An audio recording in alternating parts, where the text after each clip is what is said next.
কৃত্ৰিম বানৰ ওচৰত মূৰ দোৱালে গুৱাহাটীৰ মেয়ৰে কৃত্ৰিম বানক লৈ হাত দাঙিলে মৃগেন শৰণীয়ে। মহানগৰীৰ কৃত্ৰিম বান নিয়ন্ত্ৰণৰ বাবে দুটা কাৰ্যকালেই যথেষ্ট নহয়।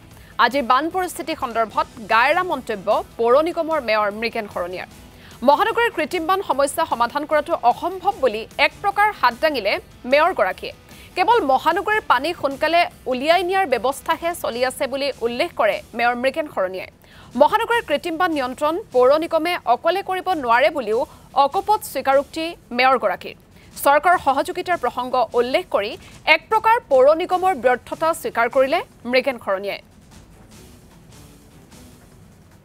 কাৰণ গুৱাহাটী এটা আনপ্লেন চিটি, ইয়াক প্লেনত অনাৰ কাৰণে দুটা কাৰ্যকাল হেৰি নহয়, এইটো পৰৱৰ্তী সময়ত আৰু অধিক কাম কৰিছে। আজি চাওক আমাৰ ইয়াতে অকেদি ভাঙিব লগা হৈছে কৃত্ৰিম বানপানীৰ কাৰণে। তো বিভিন্ন ধৰণৰ কাম আছে, কালিৰ পৰা জিঞ্জাৰৰ পৰা খালী হ'ব।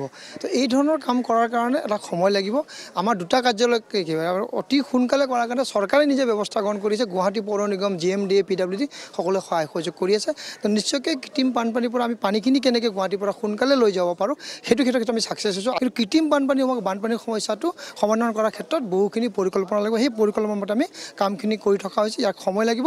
আমি আশা কৰিছোঁ অহা বৰষুণৰ সময়ত যিটো বৰষুণ হ'ব, তো আমি সোনকালে যেন পানীটো লৈ যাব, ৰাতি মানুহ শুই আছে, ৰাতিপুৱা যেন পানীটো ওলাই লৈ যাব পাৰোঁ, তাৰ কাৰণে ব্যৱস্থা গ্ৰহণ কৰিছে। ইতিমধ্যে এইটো ব্যৱস্থাটো হৈছে আৰু আগন্তুক দিনত আৰু সেইখিনি ভালকৈ হ'ব বুলি মই আশা কৰিছোঁ। বানপানীটো নোহোৱা কৰিব নোৱাৰি, কিন্তু ইয়াৰ সোনকালে লৈ যোৱাৰ যি ব্যৱস্থা আছে সেইখিনি আমি কিমান দূৰ কৰিছোঁ। আগতে কংগ্ৰেছৰ দিনতো মন্ত্ৰী বানপানী হ'লে দেখাই পোৱা নাই। আজি মন্ত্ৰী আমাৰ স্কুটি চলাই নামিছে, আমিও 16 চনৰ স্কুটি চলাইছিলোঁ। আমি ৰাইজৰ লগত থাকি কামখিনি কৰাৰ ব্যৱস্থা গ্ৰহণ কৰিছোঁ। তো নিশ্চয়কৈ আমি এইখিনি কাম অকল এইটো GMC কৰিব নোৱাৰিব, গোটেই চৰকাৰখনে কৰিব লাগিব। আজি চৰকাৰখনে ইয়াতে লাগি আছে। গুৱাহাটী পৌৰ নিগমৰ মূৰ দুটা কাৰ্যকালৰ কাৰণে একো নহয়তো, গোটেই চৰকাৰখনে লাগি আছে, গোটেই বিভাগে লাগি আছে। তো এইখিনি গোটেইখিনি বিভাগ লাগি কিনে এই পানীখিনি ওলাই যোৱাৰ ব্যৱস্থা গ্ৰহণ কৰিছে। আগতকৈ বহুখিনি সফলতা আমি পাবলৈ সক্ষম হৈছোঁ।